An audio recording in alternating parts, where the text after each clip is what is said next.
Lionel Messi, Kylian Mbappe কিংবা Erling Haaland বিশ্বকাপের মঞ্চে গোল উৎসব করে সবার নজর কেড়ে নিচ্ছিলেন। সবাই যেন ভুলেই বসছিলেন বর্তমানে ব্যালন ডি'অর জয়ী খেলোয়াড়ের নাম ওসমান দেমবেলে। বিশ্বকাপের আগে বড় টুর্নামেন্টে যার পারফরম্যান্স নিয়ে ছিল শুধুই খরা, সেই দেমবেলে নরওয়ের বিপক্ষে ম্যাচে যা করলেন তাকে এক কথায় বলা যায় ফুটবল ক্যানভাসে এক অনন্য মাস্টারপিস। তিনি সবাইকে আরও একবার মনে করিয়ে দিলেন দেমবেলে আসলে কে। গ্রুপ পর্বে ইরাক ম্যাচের আগে বিশ্বকাপ ও ইউরো মিলিয়ে টানা ১৯ ম্যাচে দেমবেলের কোনো গোলই ছিল না।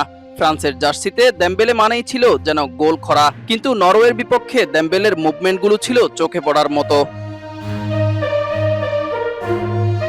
মাঠের আনাচে কানাচে সেই দৃশ্য যখন ক্যামেরায় ধরা পড়ছিল, খোদ ধারাভাষ্যকারও বলে উঠেছেন like a master artwork.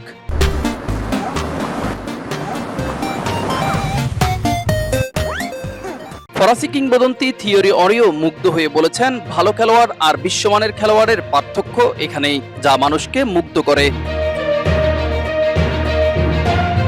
Barcelona কিংবা পিএসজির জার্সিতে যেভাবে খেলেন, দেমবেলে মাঠে ফিরলেন সেই চেনা রূপে।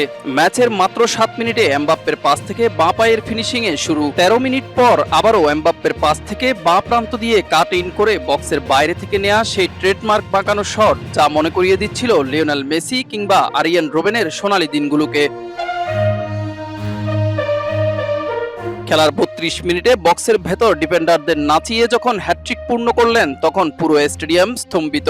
এই ৩২ মিনিটের ঝড় দেমবেলেকে বসিয়ে দিয়েছে ইতিহাসের পাতায়। ম্যাচের শুরু থেকে হিসাব করলে এটি বিশ্বকাপের গত ৭২ বছরের ইতিহাসে দ্রুততম হ্যাটট্রিক। শুধু তাই নয়, ১৯৯৪ সালের ওলেগ সালেস্কোর পর দেমবেলেই প্রথম খেলোয়াড় যিনি বিশ্বকাপের ম্যাচের প্রথমার্ধেই হ্যাটট্রিক করার কীর্তি গড়লেন।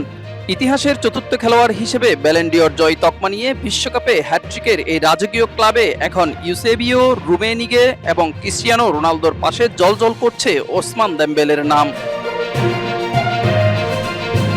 দেমবেলের এই রাজকীয় রূপ দেখে সবচেয়ে বেশি খুশি হয়েছেন বোধহয় কিলিয়ান এমবাপ্পে নিজেই, যিনি গোল উদযাপনে দেমবেলেকে দুবার কোলে তুলে নেন। টুর্নামেন্টে এখন এমবাপ্পে ও দেমবেলে দুজনেরই গোল সমান ৪টি। ওসমান দেমবেলের মাঠের শিল্প কি নকআউট পর্বে ফ্রান্সের প্রতিপক্ষদের গুম হারাম করে দেবে, তাই এখন দেখার অপেক্ষা। মিজান ফারাবি, দিগন্ত স্পোর্টস।